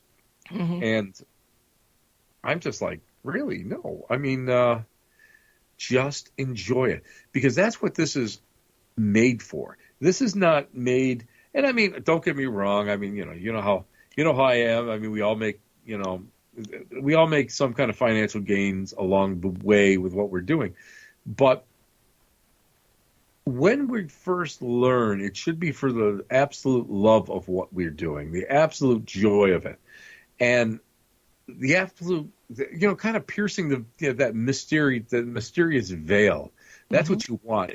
It's being able to get in there and just like, wow. When we were kids, and I know, Mar, you're the same way as I am, and I'm sure just about everybody in the chat room was the same way.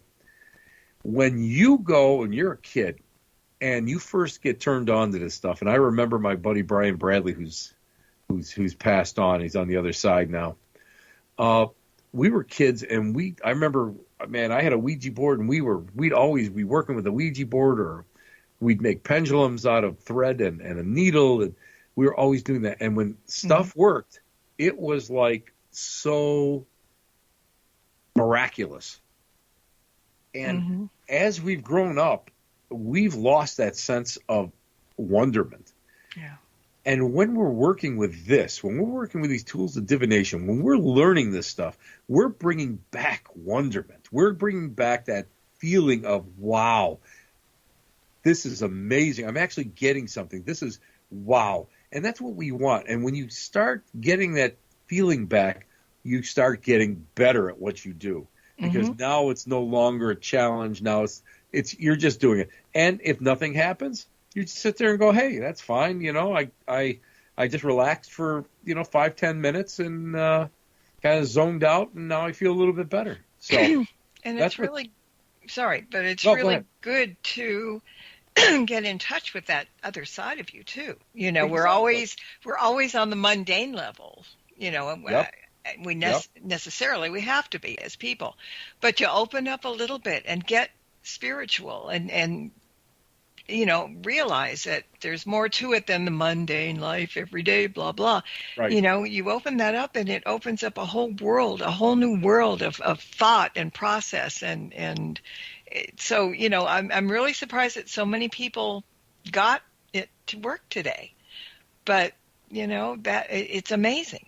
And it's a very spiritual thing to do, but it's also, you sit back and you think, okay, you can't raise your hands in there, but how many in the chat room who did this went in thinking it wasn't going to work? Just tell me on the chat room. Let's be honest. Be honest. Yeah, because a lot of people might, I can't do that. It's just not me, or I've never done that before, or whatever. So, so let's see. Okay. I like MJ. I was amazed. I never get this stuff. I love it. Cece, I have to practice with this. But that's the fun of it. But, that's Patty the whole didn't idea. think so either. See, again, it's funny because, me and tarot and being dyslexic, it's like, I'm terrible, I can't remember meanings and trying to read the booklets and stuff. It's like, it's crazy. But like the late Raymond Buckland taught me to look at it and allow my creative mind to interpret what I'm seeing here. Yeah. And when I did that, all of a sudden it just disappeared. Everything opened up into this great, this great field where I could actually go and say, oh, wait a minute. This means, and every time it's so different because I can pull the same card for like 4 people and still get different meanings for 4 people. Sure. And that's the fun of it. And Deb wrote, Drew and F. Hey, that's great. It was fun. Drew and F. I love that. So long as there's not a U after it, Deb, you're in good shape. We never know. You probably didn't give her enough time. But yeah, that's the whole idea of what we're doing. You have to be able to go and disengage yourself from that I have to do to, if it happens, it happens. If it doesn't, it doesn't. Yeah. And then before you know it, it will happen on a regular basis. I know, like, for me with gallery work, people will go and say, well, Tim, you stand there and you can do 20 people. You can do whatever. You do, some of my galleries, I have 80 people in. And you go and you do an hour's worth straight through, and then you stand there for an hour or two and do mini readings for people coming through so that people don't feel like, so everybody gets something. How do you do it? And I look at them and say, I'll work until my voice starts to give out, but that doesn't mean I still can't read. It's because I'm doing it because I'm just going to enjoy it. I enjoy the process. I enjoy meeting the people. I enjoy everything about it. Whether you're working with higher self or spirit or whatever, I enjoy that process. So what you do is enjoy it. Enjoyment is the key. No fear, but you have to enjoy it. And it just takes practice. That's all. It just takes practice. And like what your grandma did was great. And that's something that's when you start getting a little bit more into it and you're starting to get some more results, then, like your grandma did, write down just one question. Put a question on your piece of paper. Write. Just say, can you tell me about this week or something like that? Just something. And she did that. Very mundane questions. Right. Yeah. And then just allow it and allow the answer to come through. Whether or not you're cognitive of your pen moving, or you're not. It doesn't matter. Allow it to come through. Allow it, because that is all part of the channeling process. That's all part of what we're working with, and that's a key element in anything that we do in the spiritual realm. I shouldn't say spiritualist. The spiritual realm. How to be a psychic, how to be a medium, how to work with tools of divination, how to do this stuff. It all breaks down to having to do this because you love doing it, and it's an adventure, and the wonderment is there, and you just say, wow. Can you automatic write via your higher self? You can go and you can, what you do with that, Sherry, is before you kind of like get yourself all set up, that's your intention. My intention is going to be, I want to go and I want to know something from my higher self. I want to contact my higher self. What does my higher self have to say that I really need to hear? And just put that right out there, and then go into your automatic writing. Yeah. It's really good to touch base with that part of you that many people never poke at. They're afraid, or they say they don't believe in it, or they don't have it in them. But yeah. Or how many people? First of all, I remember a scared somebody on when you were on a CBS show, an unnamed CBS show, The Psychics Next Door. And I remember going, okay, Mar, what are you getting? And you got it. I mean, you would go and that was the first time when you started to go and started to do the open readings where you could go and find your voice. Yeah. This is the same thing. You start to do it and you start to love it. And I just did a private one-on-one reading night the other night, Tuesday night. And it's tough for me. I won't lie. It's tough for me. And they were 60-minute readings. Mm. I prefer 15-minute readings, mini readings. And the reason why I like it, because I can tell you a lot in 15 minutes, 15, 20 minutes. And it's like, to me, it's like just like being in gallery, because you're trained to do 3 readings and bring it through an identifier and a message in 12 minutes. Mm-hmm. So you have to, it's quick, it's, and it's hardcore and it's right to the point. So I love doing that. And when I do that, I feel that I do it so much better, and I have so much more confidence, and I just love it, Excuse me. And again, when you start working with anything, any of this stuff, it's got to be from that. I love this so much. Oh my God, I love this. But and again, you can love it, but you can't become obsessed by it. No. Because when you become obsessed by it, then you can get yourself in a difficult situation. Yeah. But if you just do it like 3 days a week, 2 days a week, 1 day a week even, you'd be surprised. Sometimes Saturday mornings, just do it. Or,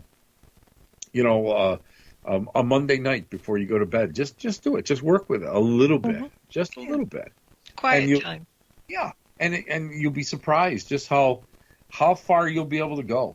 And that's what you want to do. So I'm glad that we got some people that did it, and I'm so glad that people did get reactions. And that's what's important. It's not the end result, but it's the reaction. It's that you've got something. And that's important. That to me, that always blows my mind when people get that, And sometimes I say to myself, hey, this stuff actually works. Well, yeah, and I'm sure there's a couple of people didn't think that they had it in them, or didn't, just thought, well, I'm going to do it just for the heck of things and probably won't get anything. But then it awakens something in you that you realize that you have that ability. You're not, not somebody that's closed up. You can open up, let yourself open up enough to explore. Right. Explore things that you never thought you could. And seriously, don't pigeonhole yourself. What you want to do is understand that you can do whatever you. Deb says my pen was actually jerking sideways. Yeah, you're now okay. There you go, Deb. That happens. That actually, you're allowing your dominant arm and your dominant hand to actually allow that, almost like a direct conduit coming in.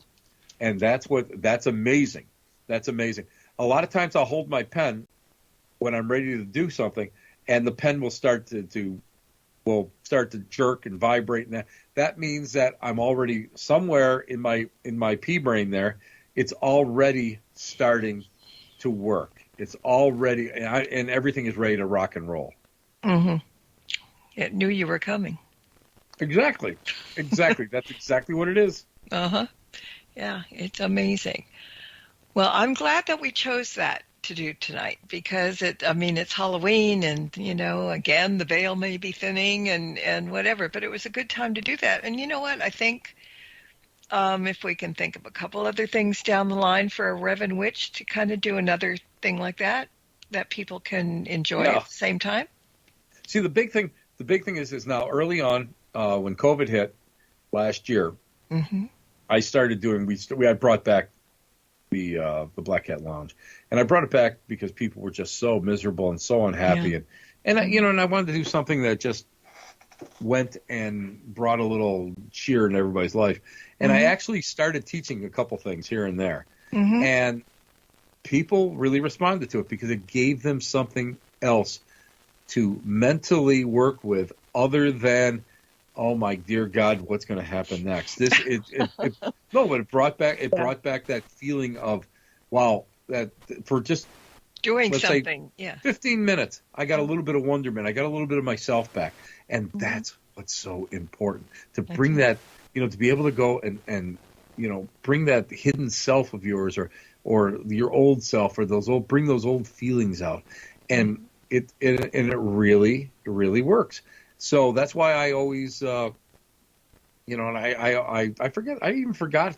I can't even remember what I taught. Of course, I was using the free programs. I didn't save anything. No, but you know how it is. I was cheap at the time, but not to say that I'm not now. Thank you. So I mean, we were able to do different fun things like that, and the response was really great. And where everybody was stuck, the stores were shut. Nobody could teach, nobody could do anything, and this was the best way to do it. And we had a ball. And also, the podcast will be up tomorrow on Stirring the Cauldron YouTube channel, which is Stirring the Cauldron Para X, and Tim might post it somewhere else too. So if you want to repeat it with the guided meditation, go ahead and do that. And for those that are listening now on podcast, and we won't know what you got or not, but you can always find us to let us know how it worked for you also. Yeah, absolutely. Absolutely. And Patty goes, we can always listen to this show again and let the Rev guide us. Yeah, exactly. Thank you, Patty. That's funny. That's great. Just be careful. When he guides. When I'm in the driver's seat, Alice, watch where we're going. Fasten your seatbelt. All right. Tell everybody about your show on Tuesdays, and then we got to get the heck out of here. Well, the Black Cat Lounge is on 7 p.m. Eastern Time. Tuesdays on my Facebook page. It's all free. Just jump in there. Tuesday night, I'm going to have Dan Kless, the owner of the Hinsdale House, coming on. And, it's an hour show, and we just have a lot of fun doing it. And, just stop by. Say hi. Mm-hmm. All right. Well, thank you, Tim, for letting me twist your arm just a little bit. But actually, you weren't twistable this time. You really were in for it. This is good. Usually it takes a little bit, but this time it didn't. So thank you for that. And all of you guys that are listening in and did the experiment and it worked and everything, thank you too. And we will try and, to every so often do a little bit more Reverend Witch. Sounds good to me. And remember, people, always look to the past, look to the future, look under your bed, because there's a little cannibal guy, a little clown guy that might be up there looking at you and may go and stab your bottom through the mattress. So be very careful. Look underneath there all the time. He's always got something really positive to say right at the very end. All right. Night, everybody. Blessed be, and merry meet again. Good night.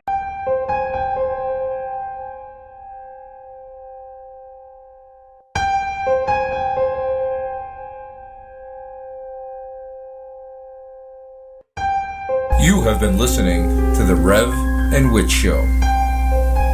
Classic horror provided by Incomputech. Written and performed by Kevin MacLeod. Copyright 2017.